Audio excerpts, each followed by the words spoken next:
दोस्तों, क्या आप जानते हैं कि ये जो पूरा यूनिवर्स हमें अपने चारों तरफ दिखता है, ये पूरा यूनिवर्स आखिर आया कहाँ से? क्या आप जानते हैं कि नहीं जानते हैं और हम जानना भी नहीं चाहते हैं। मैं तो फिर भी बताऊंगा। तो बताओ, पहले हमको तो बता दो।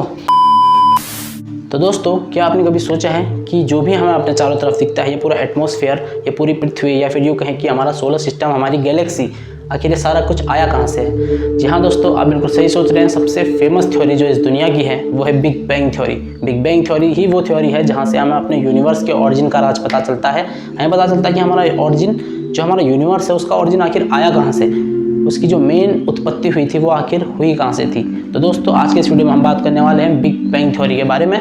तो जो बिग बैंग थ्योरी है, इसके लिए हमें जाना पड़ेगा सन 1608 में। तो सन 1608 में हैंस लिपर्सी नामक एक इंसान ने एक ऐसा तरीका खोज निकाला था कि जो किसी भी ऑब्जेक्ट को 3 गुना बढ़ा के दिखा सकता है। जी हाँ दोस्तों, 3 गुना बढ़ा के दिखा सकता है। इसी के 1 साल बाद गैलीलियो नामक वैज्ञानिक ने सन 1609 में टेलीस्कोप का आविष्कार किया था। जी हाँ, गैलीलियो वही हैं जिन्हें हम फादर ऑफ टेलीस्कोप भी कहते हैं। तो उन्होंने हमारे सामने एक टेलीस्कोप ला खड़ा किया था। तो इस वजह से जब टेलीस्कोप का आविष्कार हुआ, तो टेलीस्कोप के आविष्कार के बाद बहुत से ऐसे ब्रह्मांड के रहस्य हैं जो हमारे सामने आना शुरू हुए थे। जिसके बाद गैलीलियो ने बताया कि रात को आसमान में जो भी हम टिमटिमाते हुए तारे देखते हैं, वो तारे नहीं बल्कि एक ग्रह है, वो प्लेनेट हैं, और वो भी एक जगह पे स्थिर नहीं है। हमारा पूरा ब्रह्मांड स्थिर नहीं है, वो ग्रह भी सब सूरज का चक्कर लगाते हैं। इसी के साथ गैलीलियो ने बताया कि रात को जब भी हम आसमान में बड़े बड़े तारे देखते हैं, तो वो तारे स्थिर नहीं हैं। जी हाँ दोस्तों, गैलीलियो ने बताया कि वो तारे स्थिर नहीं हैं, वो सारे तारे सूर्य का चक्कर लगाते हैं। और सूर्य, जो कि इस ब्रह्मांड का सेंटर तो नहीं है, लेकिन उस टाइम तक माना जाता था कि पृथ्वी इस ब्रह्मांड का सेंटर है, इस यूनिवर्स का, इस ब्रह्मांड का केंद्र पृथ्वी है, ऐसा माना जाता था। इस बात का खंडन करते हुए गैलीलियो ने कहा कि जो सूर्य है वो हमारे सौर मंडल का केंद्र है, और पृथ्वी सूर्य का चक्कर लगाते हैं। सूर्य भी स्थिर नहीं है, सूर्य भी चक्कर लगाते रहता है। तो कहते हैं ना यार कि हर जगह सच्चाई दबाने वाले मौजूद रहते हैं। तो उस टाइम पे भी ये सच्चाई कुछ लोगों को रास नहीं आई, तो उन लोगों ने गैलीलियो को आजीवन कारावास में बंद कर दिया। और कहा जाता है कि सन 1642 में 1642 को गैलीलियो नामक एक महान वैज्ञानिक, जो कि फादर ऑफ टेलीस्कोप के नाम से जाने जाते थे, इस दुनिया को हमेशा हमेशा के लिए अलविदा कह गए। तो इसके बाद हम पढ़ते हैं एडविन हबल के बारे में, जो कि बहुत ही महान वैज्ञानिक रहे हैं। एडविन हबल इस यूनिवर्स के निरंतर विस्तार में, जो कि आप जानते हैं कि ये ब्रह्मांड फैलता ही जा रहा है, ये ब्रह्मांड लगातार फैलता जा रहा है। तो इस ब्रह्मांड के जो फैलाव है, इस ब्रह्मांड के फैलाव में एडविन हबल का बहुत ही महत्वपूर्ण योगदान रहा है। या कहें कि इस थ्योरी को निकालने में, बिग बैंग थ्योरी को निकालने में एडविन हबल का बहुत ही इंपॉर्टेंट रोल रहा है।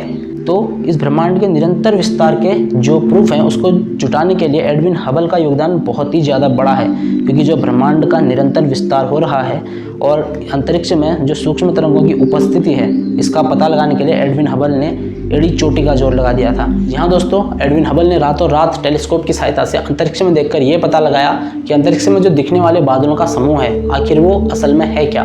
तो उन्हें बहुत से बादल जैसे दिखाई देते थे। तो इसी पर वो ये पता लगाते थे कि आखिर ये बादल अंतरिक्ष में कर क्या रहे हैं। क्योंकि बादल तो हमेशा पृथ्वी पे होते हैं, लेकिन पृथ्वी से बाहर अंतरिक्ष पे बादल कर क्या रहे हैं। तो कुछ समय बाद उन्हें पता चला कि ये बादल नहीं, आखिरकार ये एक दूसरी गैलेक्सी है, या फिर एक अन्य गैलेक्सी है, या जिसे नेबुला भी कहा जाता है। तो कुछ समय बाद उन्हें पता चला कि ये बादल नहीं बल्कि अन्य गैलेक्सी है, या फिर कोई दूसरी आकाशगंगा है, या फिर जो अंतरिक्ष में धूल मिट्टी के कण या फिर बादलों जैसे रंग बिरंगी रोशनी दिखाई देती है, उसे कहते हैं नेबुलाज। और एडविन हबल ने पता लगाया कि ये एंड्रोमेडा गैलेक्सी है, जो हमारे गैलेक्सी मिल्की वे गैलेक्सी की सबसे पास की गैलेक्सी है। सबसे पास की गैलेक्सी है, उसका नाम है एंड्रोमेडा गैलेक्सी।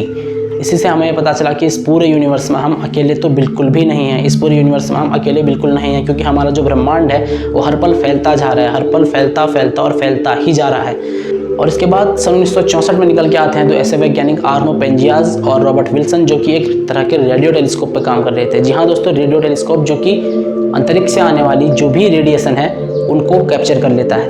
एक तो होता है प्रकाश, एक तो होता है लाइट, जो हमें अपनी आंखों से दिखता है। लेकिन लाइट का बहुत सा वो हिस्सा होता है जो हम अपनी आंखों से नहीं देख पाते हैं, जो बस वेव्स के रूप में होता है, तरंगों के रूप में होता है। उन्हें पकड़ने के लिए हम रेडियो एक्टिव जो टेलीस्कोप होते हैं उनका इस्तेमाल करते हैं। तो 1964 में रॉबर्ट विल्सन और उनके साथी आर्नो पेंजियास द्वारा एक रेडियो टेलीस्कोप बनाया जा रहा था, जो कि अंतरिक्ष के माइक्रोवेव और रेडियो वेव्स को देख पाएंगे। लेकिन जब उन्होंने इस रेडियो टेलीस्कोप को स्पेस की ओर घुमाया, तो स्पेस के हर हिस्से से रेडियो वेव्स आ रही थी। जी हाँ दोस्तों, हर हिस्से से रेडियो वेव्स आ रही थी। सबसे पहले तो उन्होंने सोचा कि कोई तकनीकी खराबी है, लेकिन उसके बाद पता चला कि कोई टेक्निकल प्रॉब्लम नहीं है। स्पेस के उस हिस्से से भी जहाँ कुछ नहीं है, वहाँ से भी गर्म किरणें आ रही थी, जिसकी वजह से उन्हें पता चला कि ये जो ब्रह्मांड की किरणें हैं, इस ब्रह्मांड में जो रेडियो एक्टिव तरंग हैं, जो रेडियो वेव्स हैं, वो हमेशा फैलते जा रही हैं। तो ये रेडियो वेव्स वहाँ से आ रहे थे जहाँ स्पेस खाली है। क्योंकि जहाँ स्पेस में कुछ ना कुछ एस्टेरॉयड या फिर प्लैनेट वगैरह हैं वहाँ से आना तो उनका बनता है, लेकिन जहाँ स्पेस बिल्कुल खाली है वहाँ से भी जो रेडियो वेव्स हैं वो आ रही थी, क्योंकि जो वहाँ का तापमान है वो हमेशा 0 डिग्री सेल्सियस होना चाहिए था, जिस एरिया में स्पेस के कुछ भी नहीं है, लेकिन वहाँ से भी लगभग 0 डिग्री सेल्सियस के ऊपर सेल्सियस या फिर ऊपर टेम्परेचर वाली किरणें आ रही थी। तो इस वजह से उन्होंने पता लगाया कि स्पेस की हर हिस्से में जो किरणें हैं वो फैली हुई हैं। जी हाँ दोस्तों, स्पेस के हर हिस्से में ये किरणें फैली हुई हैं, क्योंकि ये तो आप लोग जानते होंगे कि सूर्य का प्रकाश हमारी पृथ्वी तक आने में 8 मिनट 30 सेकंड लगभग 8.5 मिनट का टाइम लेता है। इसका ये मतलब हुआ कि अगर बाई चांस किसी दिन सूर्य गायब हो जाए, किसी दिन सूर्य अगर स्पेस से गायब हो जाए तो हमें पता लगेगा लगभग 8 मिनट 30 सेकंड के बाद, लगभग 8.5 मिनट के बाद। और जो भी स्पेस में घटनाएं घटती हैं वो सारी घटनाएं हम लाइव नहीं देखते हैं, वो सारी घटनाएं तब की होती है जब वो घट चुकी होती हैं, और उसके बाद प्रकाश को पृथ्वी पर पहुंचने में जितना टाइम लगता है, हमारे आंखों तक जिस समय वो प्रकाश पहुंचता है उस टाइम पे हम वो घटनाएं देखते हैं, क्योंकि वो घटना बहुत समय पहले हो चुकी होती हैं, उसके बाद हमको पता लगता है। तो इसी तरह से उन दोनों वैज्ञानिकों ने पता लगाया कि ये जो वेव्स आज आ रही हैं, ये जो वेव्स आ रही हैं हमारे रेडियो टेलीस्कोप पे, वो बहुत सारी पुरानी हैं, और वैज्ञानिकों ने कैलकुलेशन के हिसाब से बताया कि लगभग 13 अरब साल पहले, लगभग 13 अरब साल पहले जो एक बहुत बड़ा विस्फोट हुआ था जिसे हम बिग बैंग के नाम से जानते हैं, तो ये जो वेव्स हैं उसी के टाइम की हैं। जी हाँ दोस्तों, यहाँ से शुरुआत होती है हमारे बिग बैंग थ्योरी की। बिग बैंग थ्योरी जो कि ये सिद्धांत हमें बताता है कि 13 अरब साल पहले, लगभग 13.7 अरब साल पहले जो हमारा पूरा ब्रह्मांड है, वो पूरा ब्रह्मांड एक छोटे से बिंदु के अंदर था, बहुत छोटे से बिंदु के अंदर था। उस बिंदु पे द्रव्यमान की अधिकता के कारण या फिर घनत्व की अधिकता के कारण हम ये कह सकते हैं कि उस पर जो हुआ बहुत बड़ा विस्फोट था, उसके कारण हमारा ये पूरा ब्रह्मांड अस्तित्व में आया। उससे पहले ना टाइम था, ना स्पेस था, ना ग्रेविटी थी।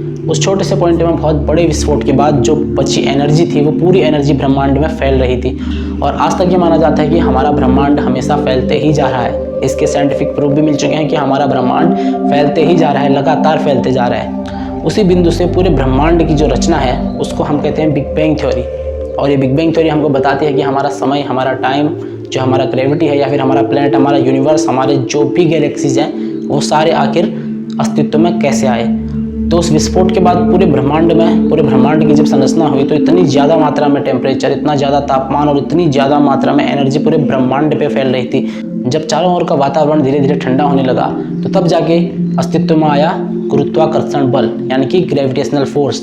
तो ग्रेविटेशनल फोर्स इस ब्रह्मांड के लिए बहुत ही ज़्यादा ज़रूरी है, क्योंकि ग्रेविटेशनल फोर्स से ही जो भी उस छोटे से पॉइंट के विस्फोट के बाद जो भी कण इस ब्रह्मांड में फैले थे या फिर जो भी एस्टेरॉयड इस ब्रह्मांड में फैले थे, उन सबको आपस में जोड़ने में सबसे महत्वपूर्ण भूमिका निभाई ग्रेविटेशनल फोर्स ने, क्योंकि ग्रेविटेशनल फोर्स से ही जो भी बड़े बड़े स्टार्स हैं, जो भी बड़े बड़े गैलेक्सीज हैं, वो सारे इस यूनिवर्स में अस्तित्व में आए।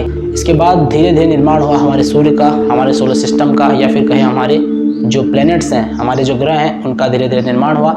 इसी के साथ यूनिवर्स में बहुत ही अलग अलग गैलेक्सीज का निर्माण हुआ, और आज तक हमारा ब्रह्मांड फैलते ही जा रहा है। हमारा ब्रह्मांड स्थिर बिल्कुल भी नहीं है, और हर टाइम एक नई गैलेक्सी का निर्माण हो रहा है, या फिर हर तरह हम देखें तो हर तरह की गैलेक्सीज, या कोई स्पाइरल, कोई अंडाकार, कोई कैसी गैलेक्सीज हमारे स्पेस में मौजूद हैं। लेकिन ऐसा पॉसिबल है, इसके बहुत सारे चांसेस हैं कि हमारे गैलेक्सीज के अलावा भी अलग गैलेक्सीज, कितनी गैलेक्सियाँ जो इस यूनिवर्स में मौजूद हैं, वहाँ भी जो लाइफ है पॉसिबल हो सकती है। क्योंकि अगर हमें कैलकुलेशन के हिसाब से देखें तो खरबों तारे, ऐसे अरबों खरबों तारे हमारे इस पूरे ब्रह्मांड में घूम रहे हैं, और इस ब्रह्मांड में अरबों खरबों गैलेक्सीज भी घूम रही हैं। तो वैज्ञानिकों के मुताबिक, वैज्ञानिकों का मानना है कि जो हमारा यूनिवर्स है, इसका जो डायमीटर है वो 10⁹ लाइट ईयर है। तो लाइट ईयर वो होता है कि जो लाइट है वो एक साल में कितनी दूरी तय करती है, उसे कहते हैं हम लाइट ईयर। इस पूरे यूनिवर्स में सब कुछ धीरे धीरे ठंडे होने के बाद जो हमारा सूरज है, जो हमारा सन है, वो अस्तित्व में आया। जो हमारा सन है वो सोलर सिस्टम का सबसे मेजर प्लेनेट है, और ये हमारी गैलेक्सी से, जो हमारे गैलेक्सी का जो सेंटर पॉइंट है उससे लगभग 30,000 लाइट ईयर की दूरी पर एक कोने पे स्थित है। इसके बाद बहुत सारे ग्रह धीरे धीरे अस्तित्व में आए, जिनमें से हमारा पृथ्वी भी एक है। अगर बात करें हमारे सोलर सिस्टम के ग्रहों की, तो हमारे सोलर सिस्टम में टोटल 8 प्लेनेट हैं। इससे पहले हमारे सोलर सिस्टम में 9 प्लेनेट हुआ करते थे, लेकिन जो प्लूटो है, प्लूटो को प्लेनेट की कैटेगरी से बाहर कर दिया गया है। तो दोस्तों इसी तरह से निर्माण हुआ हमारे इस पूरे यूनिवर्स का। इसी तरह से टाइम, स्पेस, ग्रेविटेशनल फोर्स, सारा कुछ अस्तित्व में आया। तो दोस्तों आज की वीडियो में फिलहाल इतना ही। अगर आपको आज का वीडियो अच्छा लगा, थोड़ा भी इन्फॉर्मेटिव लगा, तो वीडियो को लाइक करो, शेयर करो, कमेंट करो, और हमारे चैनल को सब्सक्राइब करो। और ऐसे अमेजिंग फैक्ट के लिए सब्सक्राइब करो हमारे चैनल 1/0 स्टडीज़ को। मिलते हैं आपसे नेक्स्ट वीडियो में यूनिवर्स के कुछ नए टॉपिक के साथ।